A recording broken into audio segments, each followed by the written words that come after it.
B.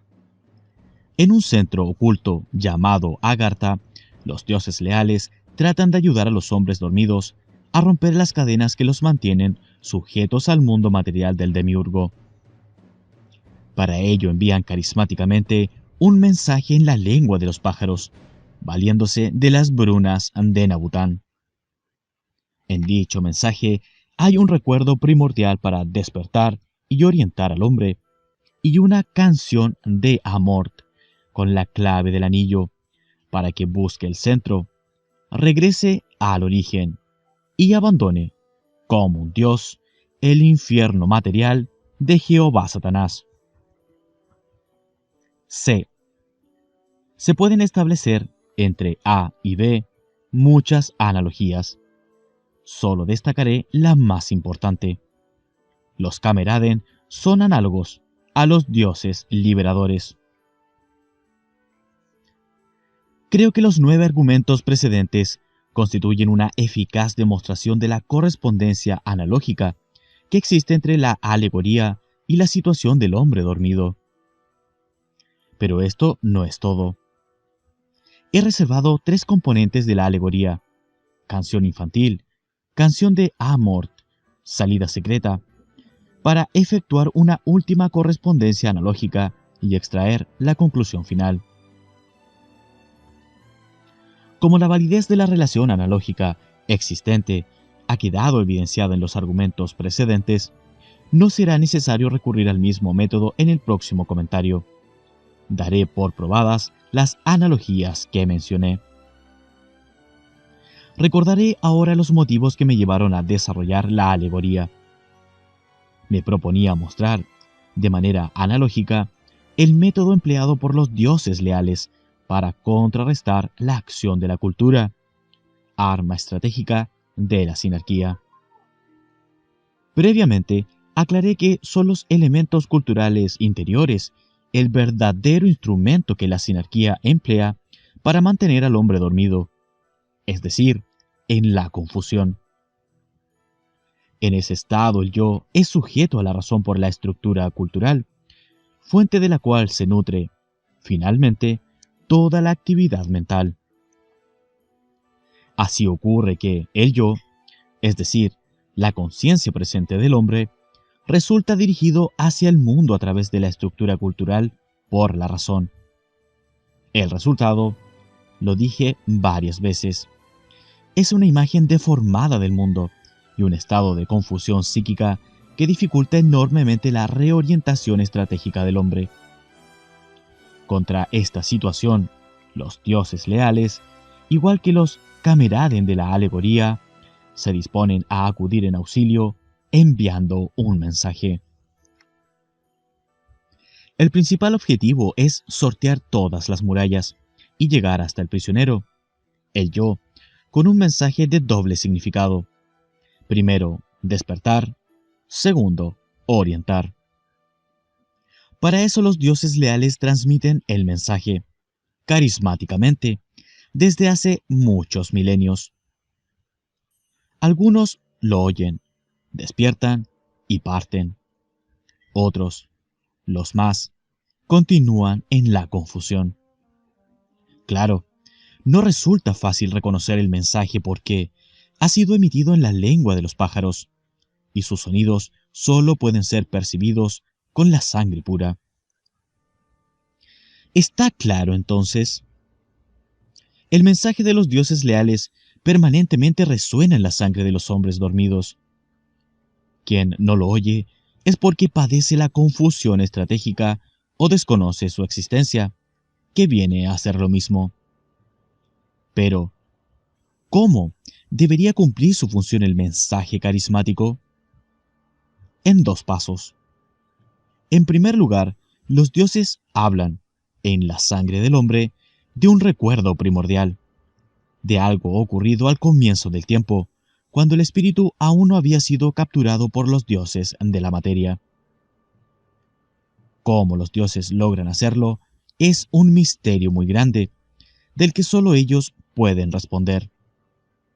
Este recuerdo primordial, la canción infantil de la alegoría, ha sido inducido con el propósito de que active el recuerdo de sangre propio del hombre dormido.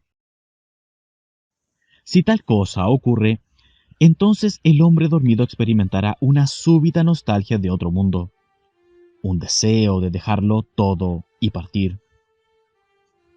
Técnicamente, significa que la memoria de sangre ha llegado allí donde el yo perdido se encontraba, sobre el sujeto consciente. Un contacto tal entre el yo y la memoria de sangre se realiza independientemente de la estructura cultural y la razón. Y ese es el objetivo buscado por los dioses leales. Se ha podido, pues, llegar a la médula del yo por la vía de la sangre. Será entonces en ese fugaz momento cuando se dejará oír la canción de amor. Hablaré ahora de la segunda parte del mensaje, al que he llamado alegóricamente canción de amor. Ante todo, diré que tal nombre no es caprichoso, pues la sabiduría hiperbórea enseña que a partir de su origen en el universo físico, es decir, desde su sincronización con el tiempo, el espíritu permanece encadenado a la materia por un misterio de amor. Cuando el recuerdo de sangre, activado por la primera parte del mensaje, abre un camino no racional, no cultural, hacia el yo, entonces los dioses leales cantan la canción de amor, hacen participar al hombre en el misterio. Si su sangre es lo suficientemente pura como para que el mensaje carismático pueda ser conciencializado, entonces el hombre tiene la posibilidad de orientarse hacia el origen y mantenerse definitivamente despierto. El misterio de amor solo puede ser revelado por la sangre pura, interiormente, en un contacto trascendente con el yo, que se realiza sin intervención de categorías culturales o racionales. Es, por lo tanto, una experiencia absolutamente individual, única para cada hombre. Quien conoce los secretos del misterio de amor es un iniciado hiperbóreo transmutado, es decir, un hombre de piedra inmortal. El misterio de amor es un descubrimiento personal, repito, único para cada hombre sobre la verdad de su propia caída. Nadie puede conocer este secreto y continuar igual. Y nadie, mucho menos, se atrevería a hablar de ello una vez que la suprema experiencia ha tenido lugar.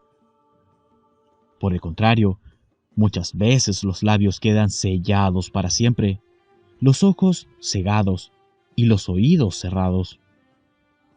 No son pocos los cabellos que se vuelven blancos, ni menos las mentes que se hunden en las tinieblas de la locura.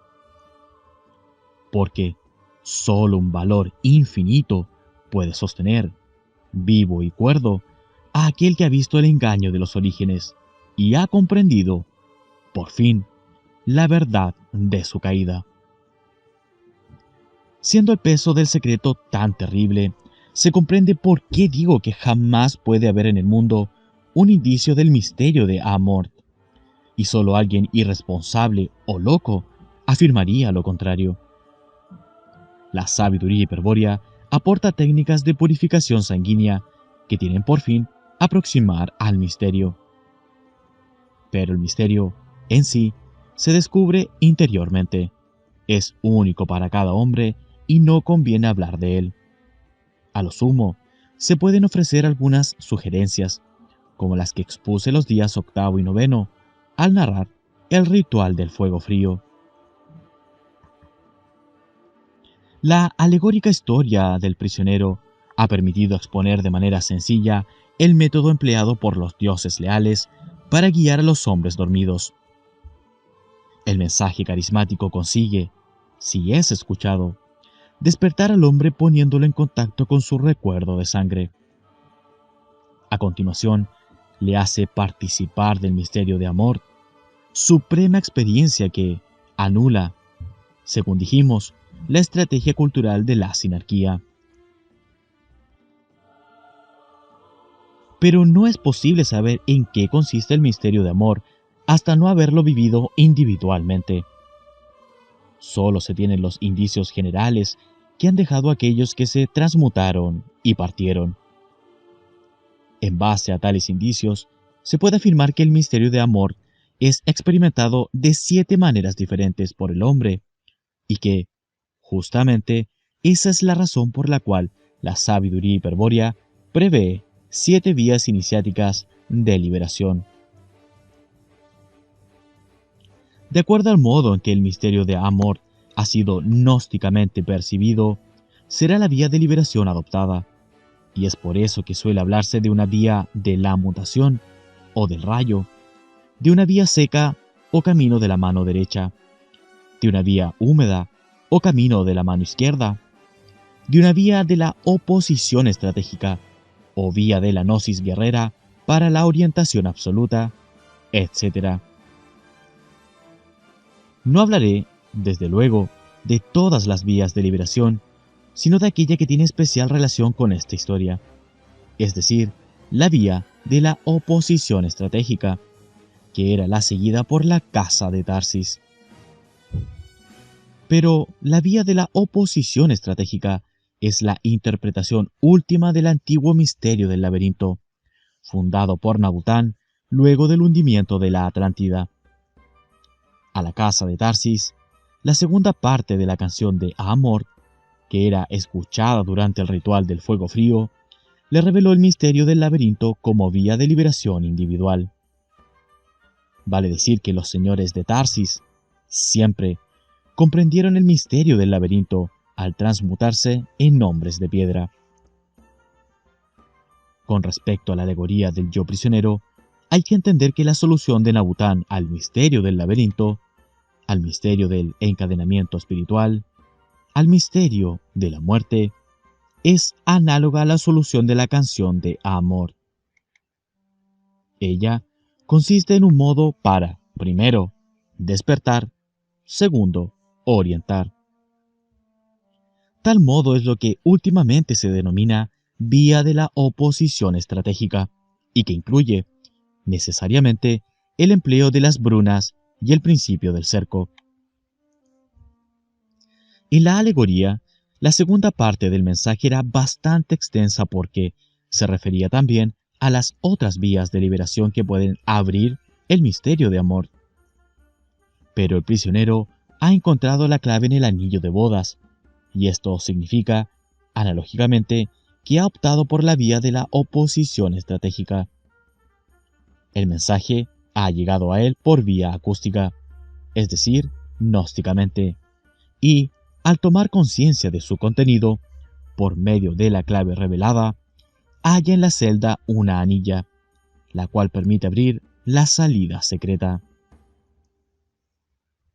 La celda, según el argumento cuarto, es análoga a la esfera de sombra, pero, como substrato de la esfera de sombra, se encuentra la estructura cultural.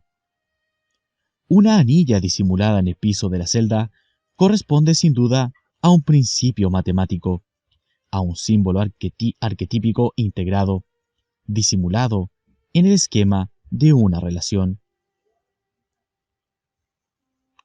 La alegoría nos permite comprender, entonces, que los dioses liberadores con su mensaje carismático descubren un principio matemático que permanecía inconsciente en la estructura cultural, al que denominamos principio del cerco. De aquí que, décimo, C. La anilla en la celda del prisionero es análoga al principio del cerco, principio matemático o arquetipo colectivo que permanecía inconsciente en el hombre dormido y que el mensaje de los dioses liberadores descubre. Demostré, días atrás, que en el proceso mental que da lugar a la idea científica de un fenómeno concurren elementos de 2 fuentes principales: los principios matemáticos y las premisas culturales preeminentes. Esto se verifica principalmente al formular una ley de la naturaleza, la cual explica el comportamiento de un fenómeno estableciendo relaciones causales entre aspectos del mismo. Pondré un ejemplo sencillo. Se desea medir el lado de un poliedro regular. Aquí el fenómeno es un cuerpo con forma de poliedro regular, vale decir, un ente fenoménico. Se toma para ello la regla graduada, es decir, una superficie plana sobre la que se hallan grabadas las unidades de longitud y de la cual estamos seguros que uno de sus lados es perfectamente recto. Se hace coincidir el cero de la regla con el comienzo del lado que vamos a medir.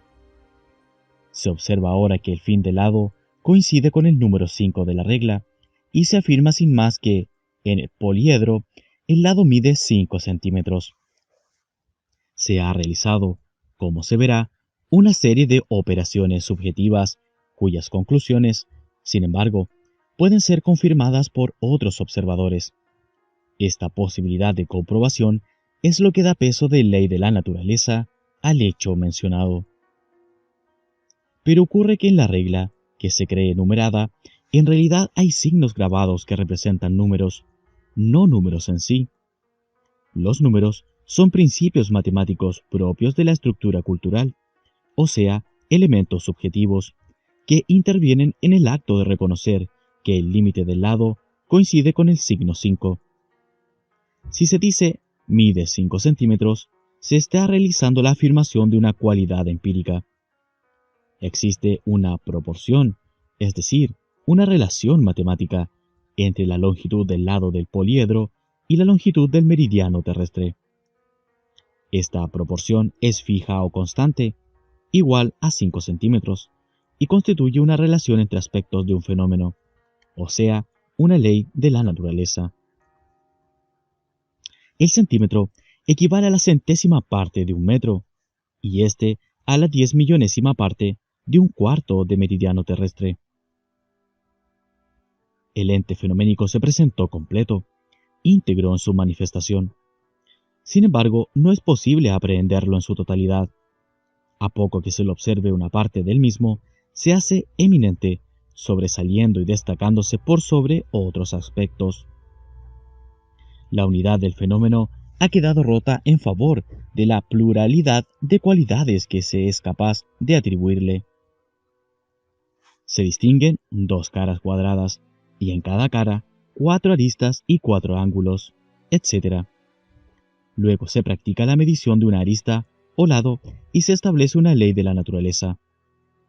La longitud del lado es proporcional a la longitud del meridiano terrestre, y su razón es de 5 centímetros. En esta operación que se acaba de describir han intervenido los principios matemáticos, cuando se distinguen dos caras, 4 aristas, etc., y las premisas culturales preeminentes, cuando se tornó eminente la cara, el lado o cualquier otra cualidad. Las dos fuentes concurren en el acto racional de relacionar, medir, aspectos del fenómeno y postular una ley de la naturaleza, mide 5 centímetros, que puede ser universalmente comprobada. Espero haber dejado en claro que los principios matemáticos, el 1, el 2, el cuadrado, etc., por ser propiedades intrínsecas de la estructura mental, intervienen a priori en la formulación de una ley de la naturaleza. En cuanto a los números del mundo, esos que aparecen grabados en la regla graduada, solo son signos culturales de representación a los que se distingue gracias al aprendizaje convencional. Hubo pueblos antiguos que representaban los números con nudos o ideogramas. Es presumible que un instrumento de medición compuesto de una vara en la cual se han grabado jeroglíficos no significaría, en principio, nada para nosotros si no logramos leer los signos, es decir, realizar las representaciones numéricas. El análisis epistemológico sobre el modo como el hombre establece una ley de la naturaleza ha de llevar fatalmente a la conclusión de que sería imposible que el principio del cerco fuese localizado en el mundo como propiedad de los entes y pudiese ser formulado en un lenguaje sociocultural. Por el contrario, lo que puede ocurrir, en todo caso, es que el principio del cerco sea proyectado, consciente o inconscientemente, sobre un fenómeno y sea luego descubierto en él como relación eminente entre cualidades. Naturalmente, dependerá del tipo de fenómeno representado, la complejidad con la que el principio del cerco sea empíricamente reconocido e introyectado en la estructura psíquica. En resumen, el principio del cerco, descubierto a la conciencia por el mensaje de los dioses leales, es también un principio matemático y como tal intervendrá a priori en toda percepción fenoménica. Los números naturales, que están en la mente, permiten contar 1, 2, las mitades de esa manzana, que está en el mundo. El principio del cerco, que está en la mente, permite aplicar la ley del cerco sobre ese fenómeno que está en el mundo. He recorrido un largo camino para arribar a esta conclusión. La expresaré ahora de manera general. El principio del cerco hará posible la determinación de la ley del cerco en todo fenómeno y en cualquier relación entre fenómenos. Pero el principio del cerco es, generalmente, inconsciente, y solo quienes logran oír el mensaje de los dioses leales pueden incorporarlo a la esfera consciente. Y solo ellos, los hombres despiertos, serán capaces de aplicar la ley del cerco en una estrategia guerrera que asegure el regreso al origen. Antes mencioné la solución de Nabután al misterio del laberinto, y dije que ella incluye el empleo de las brunas y el principio del cerco. Ahora agregaré que dicha solución, denominada tiro de Ingibur, se traduce en la técnica arquemónica de la sabiduría hiperbórea. Tal técnica, que es imprescindible dominar en el modo de vida estratégico, permite definir en el universo un cerco estratégico, al que me referí los días 3º y 36º. Pues bien, según la sabiduría hiperbórea, todo cerco estratégico es técnicamente una arquémona o cerco infinito. Con otras palabras, el hombre despierto descubre el principio de cerco y lo proyecta en el mundo. Ello no es suficiente para constituir un cerco estratégico. El principio de cerco es un principio matemático y, por lo tanto, es un elemento arquetípico, es decir, creado por el uno. Mal podría utilizarse un elemento creado por el uno para intentar aislarse de la estrategia de el uno. Hay que modificar, pues, la ley del cerco para obtener el efecto aislador deseado. ¿En qué forma? Indeterminando o convirtiendo en infinito el cerco real. Ello se consigue con el empleo de las brunas increadas. La inclusión de la bruna increada en la ley del cerco produce el cerco estratégico, el cerco infinito dentro del cual es posible practicar el modo de vida estratégico y desarrollar una estrategia de regreso al origen. La vía de la oposición estratégica es aplicable por todo hombre despierto que disponga de un cerco estratégico y de un lapis oppositionis.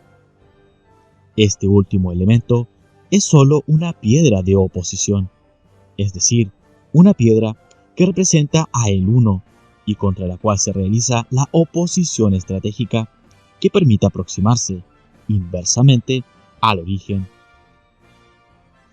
El lapis oppositionis se sitúa fuera de la arquémona, frente al punto infinito del cerco estratégico.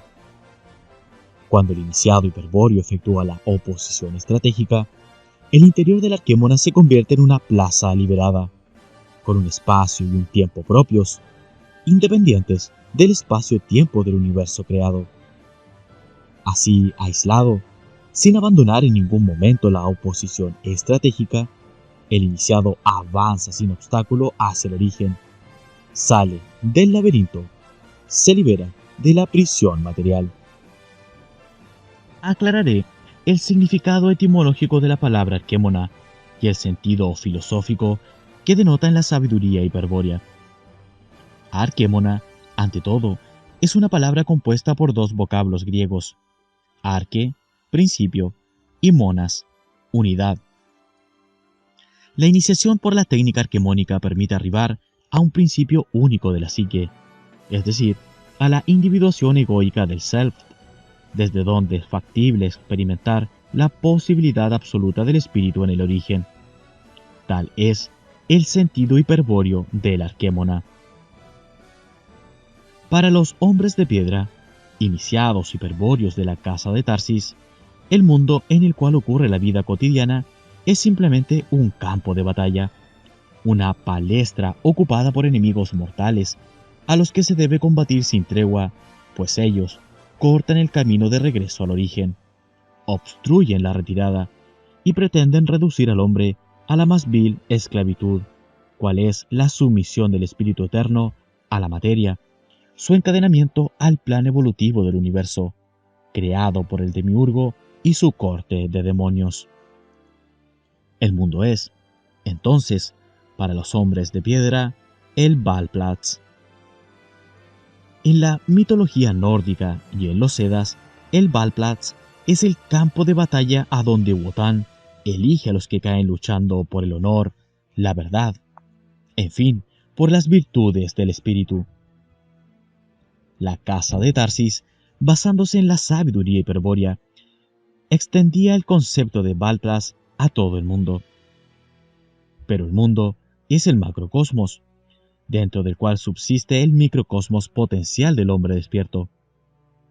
La realidad de ese mundo, que rodea como Valplatz al hombre despierto, es Maya, la ilusión del gran engaño. Cuando el hombre despierto se ha situado en su arquémona y libera la plaza interior por la oposición estratégica, indeterminando o tornando infinito el cerco real, el lapis oppositionis que se encuentra en el Valplatz, se dice que su lugar constituye la fenestra infernalis del arquémona, el punto infinito del cerco estratégico. La fenestra infernalis es el punto de mayor aproximación entre la plaza liberada y el Valplatz, y frente a ella se enfrentan el hombre despierto y el demiurgo cara a cara. Se confrontan dos estrategias totales, la hiperbórea y la satánica. Como última reflexión con respecto a la alegoría, diré que cuando el prisionero tira de la anilla y descubre la salida secreta, está efectuando una acción análoga a cuando el hombre despierto aplica la ley del cerco, según la técnica arquemónica, y abre, unívoca e irreversiblemente, una vía hacia el origen. Ha quedado explicado entonces el método que los dioses leales emplean para contrarrestar a la cultura, arma estratégica enemiga. Ellos envían su mensaje que tiene por fin despertar en el hombre el recuerdo de sangre y orientarlo hacia el origen, su salida secreta. Para esto último, le inducen a descubrir el principio del cerco y a aplicar, luego, la técnica arquemónica. El principio del cerco es infalible para los fines estratégicos propuestos y tanto puede ser aplicado individual como colectivamente. La historia abunda en ejemplos de hombres que han aplicado técnicas basadas en la sabiduría hiperbórea para inmortalizarse como dioses o para conducir a un pueblo de sangre pura hacia la mutación colectiva. Como prueba de esas gloriosas acciones, han quedado numerosas construcciones de piedra que nadie comprende en nuestros días, porque para ello habría que poseer una visión fundada en el principio del cerco. Al hombre despierto, conocedor de la técnica arquemónica, una sola mirada sobre las construcciones megalíticas, o sobre Montsegur, o sobre los Konzentrationslager, le basta para interpretar correctamente la estrategia hiperbórea en la cual se basó su construcción. El castillo de Montsegur, vale la pena aclararlo, fue construido por los cátaros según la técnica arquemónica, así como los Caseta o Konzentrationslager, campos de concentración de la Orden Negra Alemana SS, los cuales no eran siniestras prisiones como pretende la propaganda sinárquica, sino maravillosas máquinas mágicas para acelerar la mutación colectiva y racial, basados en la técnica arquemónica de la sabiduría hiperbórea. Dentro del área aislada del KZ, los elementos raciales más nefastos de la sociedad, esto es, los degenerados, delincuentes, viciosos e incluso los judíos, podían ser transmutados y reorientados en favor de la estrategia nacional. Diré finalmente que quien es consciente del principio de cerco ha superado la estrategia cultural enemiga y puede realizar la doble aislación del yo y del microcosmos. El principio de cerco permitirá fijar los límites del sujeto consciente, aislando el yo de las premisas culturales preeminentes y trasladándolo hacia el centro o self. La técnica arquemónica permitirá, entonces, aislar el microcosmos del macrocosmos, ganando un tiempo y un espacio propios, o sea, la inmortalidad. El microcosmos o cuerpo físico se habrá transmutado en Braja, la materia incorruptible. 46º día. Síntesis general de la sabiduría hiperbórea. En el día anterior mencioné una estrategia que los dioses leales emplean para contrarrestar a la cultura, arma estratégica enemiga, y expliqué la misma por medio de una alegoría, como consistente en un mensaje carismático. Dicho mensaje perseguía dos objetivos. Primero, despertar.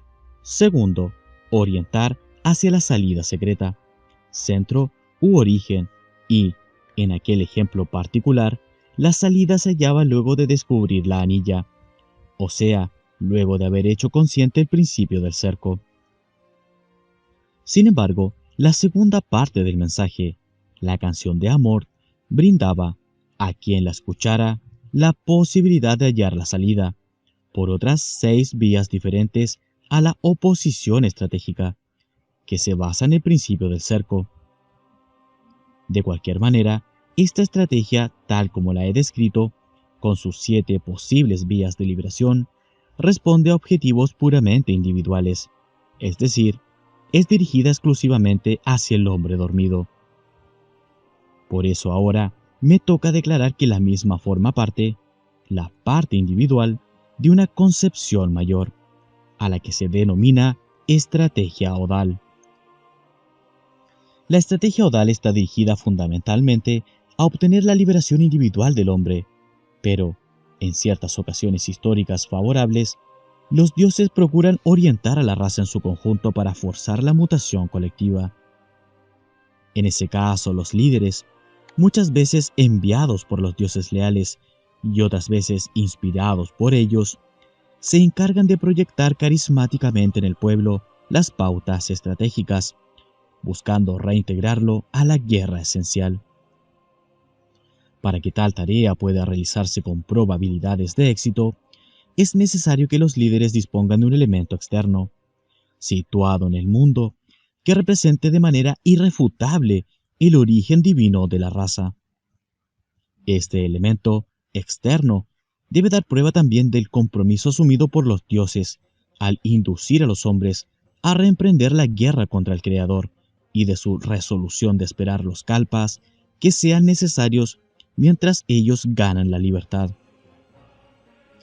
Por estas condiciones pueden comprenderse que dicho elemento externo sea una verdadera piedra de escándalo para el Creador y sus huestes demoníacas, y que todo su poder, o sea, el gran engaño, esté puesto en lograr su destrucción o en su defecto evitar que permanezca al alcance del hombre. Pero, a pesar de la contrariedad que tal acción causaría en el enemigo, los dioses han cumplido su parte del pacto primordial y, con un desprecio admirable hacia el poder de las potencias de la materia, lo depositaron en el mundo y lo resguardaron de cualquier ataque para que los hombres o sus líderes carismáticos lo descubran y se valgan de su significado. La estrategia odal de los dioses se halla, entonces, dirigida a lo interno de cada hombre, por los cantos carismáticos, tratando de despertar en ellos el recuerdo de sangre y de inducirles a seguir algunas de las 7 vías de liberación. pero también procura impulsar a la raza en su conjunto para que cese de marchar en el sentido evolutivo o progresivo de la historia y, revelándose el plan del uno, en un salto inverso, transmute las tendencias animales del hombre y recupere su naturaleza divina hiperbórea. Para conseguir este segundo propósito, ya no individual, sino racial, he dicho que se dispone de un elemento externo. ¿Qué será concretamente este elemento externo, esta cosa a la que he atribuido propiedades tan maravillosas? Se trata de algo cuya sola descripción llevaría varios volúmenes y que, en días anteriores, he llamado Graal. Siendo imposible revelar aquí un misterio que ha sido impenetrable para millones de personas, trataré, como de costumbre, de aproximar al mismo por medio de algunos comentarios. Preguntaba qué será concretamente esa cosa maravillosa llamada Graal. Empezaré por allí. Concretamente, el Graal es una piedra, un cristal, una gema. De esto no caben dudas. Pero no es una piedra terrestre. De esto tampoco caben dudas. Si no es una piedra terrestre, cabe preguntarse cuál es su origen. La sabiduría hiperbórea afirma que proviene de Venus, pero no asegura que ese sea su origen. Se puede suponer, pues, a falta de otra precisión, que los señores de Venus la trajeron a la Tierra desde ese planeta verde. Pero los señores de Venus no son originarios de Venus, sino de Hiperbórea, un centro original que no pertenece al universo material y cuyo recuerdo de sangre ha llevado a muchos hombres dormidos a identificarlo erróneamente con un continente nórdico o polar desaparecido. Según la sabiduría hiperbórea, el Graal fue traído al sistema solar por los dioses inmediatamente después de que irrumpieron por la puerta de Venus para instalarse en Kata Agar, o sea, en el Valhalla. Sea como fuere, hay otro aspecto concreto que conviene tener en cuenta. El Graal es una gema que reviste la mayor importancia para los dioses, a tal punto que ellos no están dispuestos a abandonarlo o perderlo. Por camaradería y solidaridad hacia los hombres dormidos, lo han situado en el mundo. Pero al final del tiempo, el Graal será recuperado y devuelto a su lugar de origen. ¿A qué se debe este interés sin medida por conservar la misteriosa gema? A que la misma ha sido quitada momentáneamente de la más bella joya que se haya visto nunca en el universo de El Uno, de aquella alhaja que nadie sería capaz de imitar en este ni en otros mundos. Ni los maestros orfebres, ni los devas constructores, ni los ángeles planetarios, solares o galácticos, etc. Porque el Graal es una gema de la corona de Christos Lucifer, aquel que es más puro que el más puro de los dioses leales, el único que puede hablar cara a cara con el incognoscible. Christos Lucifer es quien estando en el infierno está más allá del infierno. Pudiendo quedarse en Hiperbórea, a la luz del incognoscible, Christos Lucifer ha querido acudir en rescate de los espíritus cautivos, protagonizando el incomprensible sacrificio de su propia autocautividad. Él se ha instalado como sol negro del espíritu, iluminando carismáticamente desde atrás de Venus, por intermedio del Paráclito, directamente en la sangre de los hombres dormidos. ¿Cómo una gema del gallardo Señor se ha mancillado cayendo aquí, a la tierra, una de las cloacas más repugnantes de los 7 infiernos? Porque Él así lo ha dispuesto. Christos Lucifer ha entregado el Graal a los hombres como garantía de su compromiso, de su sacrificio, y como prueba material irrefutable del origen divino del Espíritu. El Graal es, en este sentido, un reflejo del origen divino, el cual habrá de guiar como un faro el rumbo vacilante de los espíritus rebeldes que decidan abandonar la esclavitud de Jehová Satanás. Ya ha visto lo que el Graal es, una gema de la corona de Cristo Lucifer. Verá ahora lo que el Graal representa para los espíritus cautivos. Ante todo, el Graal se halla ligado a la encarnación de los espíritus, y su significado primero debe buscarse en relación con tal misterio. Ello se explica si tenemos en cuenta que hace millones de años, cuando los sidas traidores se aliaron al demiurgo Jehová Satanás para carnalizar a los espíritus hiperbóreos, Cristo Lucifer entregó su gema para que la verdad del origen divino pudiera ser vista con ojos mortales. Por eso el Graal, puesto en el mundo como prueba del origen divino del espíritu, da sentido a todos los linajes hiperbóreos de la tierra. Por él, la sangre de los hombres, aun sumidos en la más tremenda confusión, reclamará siempre su herencia extraterrestre. La presencia del Graal, en principio, impide al enemigo negar los ancestros hiperbóreos.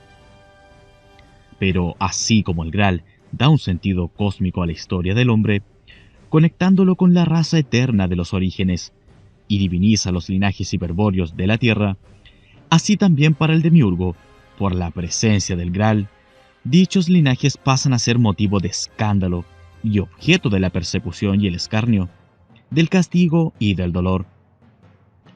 Los divinos linajes hiperbóreos serán, a partir del Graal, linajes heréticos condenados para siempre, un Manvantara por Jehová Satanás. El Graal ha venido a despertar recuerdos indeseables, a valorizar el pasado del hombre. Será entonces el recuerdo y el pasado lo que más se atacará, y a borrar su influencia apuntará en gran medida a la estrategia sinárquica. Si se es capaz de advertir este ataque, que es evidente para la mirada gnóstica, se comprenderá con mayor profundidad la función histórica del Graal. A ponerlo en evidencia, dedicaré los siguientes párrafos. El principal crimen del hombre ha sido negar la supremacía de Dios, es decir, del demiurgo terrestre Jehová Satanás, y rebelarse a su esclavitud. Pero el hombre es un ser miserable, inmerso en un infierno de ilusión en el que se siente insensatamente a gusto, sin posibilidades de romper el hechizo por sí mismo. Si ha negado al demiurgo y se ha rebelado, ha sido en virtud de un agente exterior. Pero, ¿qué cosa en el mundo puede ser capaz de despertar al hombre, de abrir sus ojos a la divinidad olvidada? Si tal cosa existe, dirán los demonios, es el objeto más abominable de la creación material. Pero esa cosa, ese objeto abominable, no es de este mundo, y de él ha comido el hombre espíritu cautivo. Ese fruto verde, que más tarde llamarán Graal, es un alimento que nutre con la gnosis primordial, es decir, con el conocimiento sobre la verdad de los orígenes. Por el Graal, fruto prohibido por excelencia, el hombre sabrá que es eterno, que posee un espíritu divino encadenado a la materia, que procede de un mundo imposible de imaginar desde el infierno terrestre, pero por el que siente nostalgia y al que desea regresar. Por el Graal, el hombre ha recordado. He aquí su primer crimen. Recordar el origen divino será, en adelante, un terrible pecado, y quienes lo han cometido deberán pagar por ello. Esa es la voluntad del demiurgo, la ley de Jehová Satanás. Serán sus ministros, los demonios de Changchambala, quienes se encarguen de ejecutar la condena cobrando el castigo en una moneda que se llama dolor y sufrimiento. El instrumento será, naturalmente, la encarnación, repetida 1000 veces en transmigraciones controladas por la ley del karma, declarando cínicamente que el dolor y el sufrimiento son para bien de los espíritus, para favorecer su evolución. Si el mal radica en la sangre, entonces se la debilitará favoreciendo la mezcla racial y se la tornará impura, envenenándola con el temor del pecado. El resultado será la confusión estratégica del espíritu y la completa oscuridad sobre el pasado del hombre. En el pasado no hay nada digno de ser rescatado, afirmarán durante milenios las gentes insensatas, a coro con los demonios de la fraternidad. La teología y aún la mitología hablará sobre el mal del hombre con el lenguaje del demiurgo, el pecado, la caída y el castigo. La ciencia, por otra parte, nos mostrará un panorama más desalentador. Probará, echando mano de inmundicias fósiles, que el hombre desciende de un protosimio llamado homínido, o sea, de ese mísero y despreciable animal hombre que fue el antepasado del hombre dormido. La ciencia ha llevado el pasado del hombre a su degradación más dramática, vinculándolo evolutivamente con los reptiles y gusanos. Para el hombre moderno ya no habrá ancestros divinos, sino simios y trilobites. Realmente se necesita partir de un odio sobrehumano para desear que el hombre se humille de manera tan triste. Pero dejemos lo triste, seamos optimistas. ¿Para qué mirar el pasado? Dirá la sinarquía con la voz de la ciencia y la teología, si el hombre es algo proyectado hacia el futuro. En el pasado no hay nada digno de respeto. Unos primitivos crustáceos marinos hundidos en el cieno tratando de ganar el medio terrestre, impulsados por la evolución. Millones de años después, unos simios deciden hacerse hombres. Impulsados nuevamente por la milagrosa ley de evolución, se vuelven bípedos, fabrican herramientas, se comunican hablando, pierden el pelo y entran en la historia. Y luego viene la historia del hombre, los documentos, la civilización, la cultura. Y en la historia continúa implacable la evolución, convertida ahora en una ley más inflexible llamada dialéctica. Los desaciertos de la humanidad, las guerras, la intolerancia, el fascismo, son errores. Los aciertos, la paz, la democracia, la ONU, la vacuna Sabin, son éxitos. De la puja entre éxitos y errores surge siempre un estadio superior, un beneficio para la humanidad futura, confirmándose la tendencia evolutiva o progresista. ¿Acaso no es esa tendencia progresista de la historia todo lo bueno que cabe esperarse del pasado? Por eso, seamos optimistas. Miremos al futuro. Allí están todos los bienes, todas las realizaciones. El teólogo asegura que tras un juicio futuro a los buenos se les abrirán las puertas del paraíso. Los rosacruces, masones y otros teosofistas sitúan en el futuro el momento en que, concluida parcialmente la evolución espiritual, el hombre se identifica con su mónada, o sea, con su arquetipo divino, y se incorpora a las jerarquías cósmicas dependientes del demiurgo. Y hasta los materialistas, ateos o cientificistas, presentan una imagen venturosa del futuro. Nos muestran una sociedad perfecta, sin hambre ni enfermedades, en donde un hombre, tecnócrata y deshumanizado, reina feliz sobre legiones de androides y robots. No abundaré en detalles sobre un hecho por demás evidente. Se ha intentado borrar el pasado del hombre, desconectando a éste de sus raíces hiperbóreas. No se ha logrado borrar totalmente dicho pasado, pero, en compensación, se ha conseguido crear una fractura metafísica entre el hombre y sus ancestros divinos, de modo tal que, en la actualidad, un abismo los separa de los recuerdos primordiales. Un abismo que tiene nombre: confusión. Paralelamente, con tan siniestro propósito, se ha proyectado al hombre hacia el futuro, eufemismo utilizado para calificar a la ilusión del progreso que padecen los miembros de las civilizaciones modernas. Tal ilusión es generada culturalmente por poderosas ideas fuerza, empleadas hábilmente como arma estratégica. El sentido de la historia, la aceleración histórica, el progreso científico, la educación, civilización versus barbarie, etc.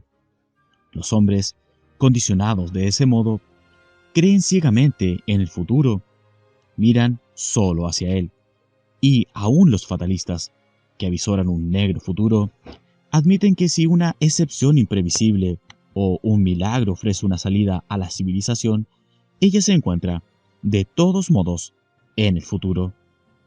El pasado es en cualquier caso motivo de la indiferencia general.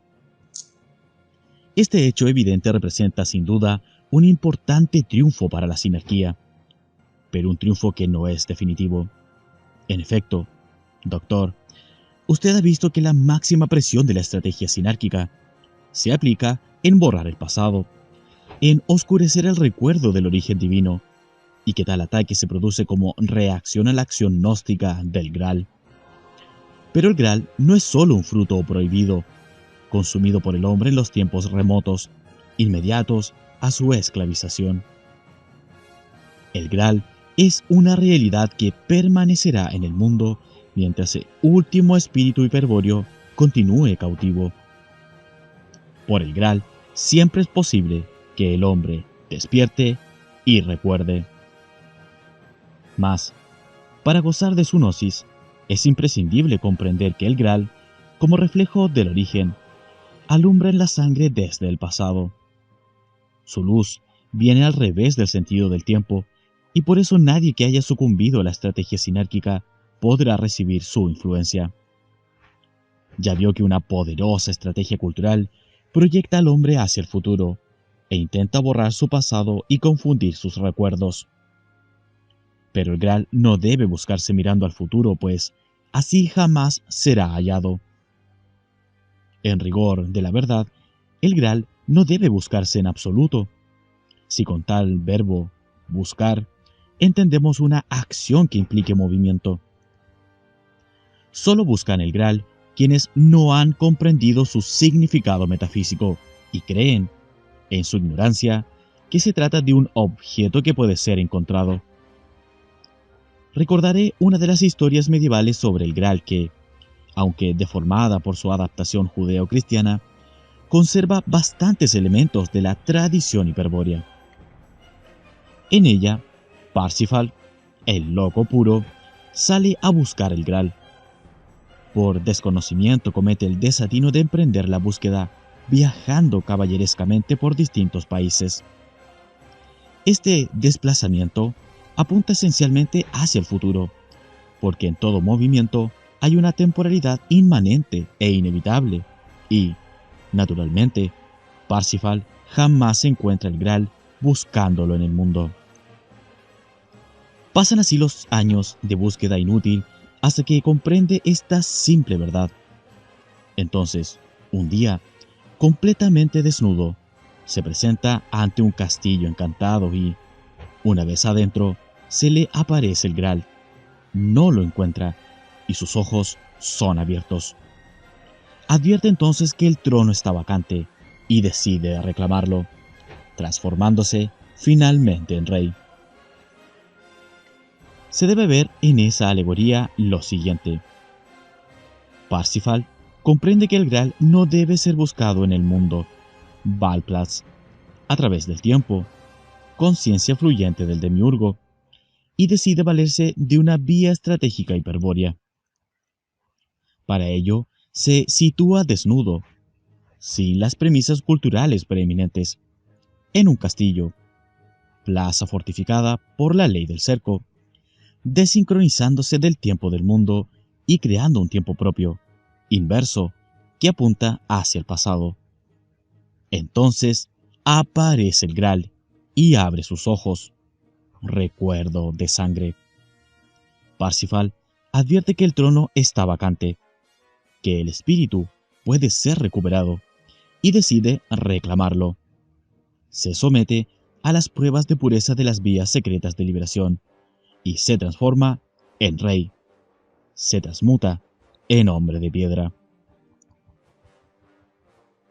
Espero haber dejado en claro que el Graal no debe buscarse, pues él aparece cuando la conciencia del hombre se ha desincronizado del tiempo del mundo y se ha despojado de la máscara cultural.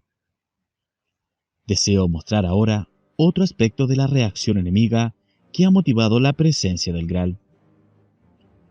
Por el Graal, el hombre comete el crimen de despertar. Ha pecado, y el castigo se cobra con la moneda del dolor y el sufrimiento, por la encarnación y la ley del karma. Los encargados de velar por la ley y a quienes más ofende el recuerdo hiperbóreo de los hombres despiertos son los ángeles guardianes, es decir, los demonios de Changchanbalá y su fraternidad blanca.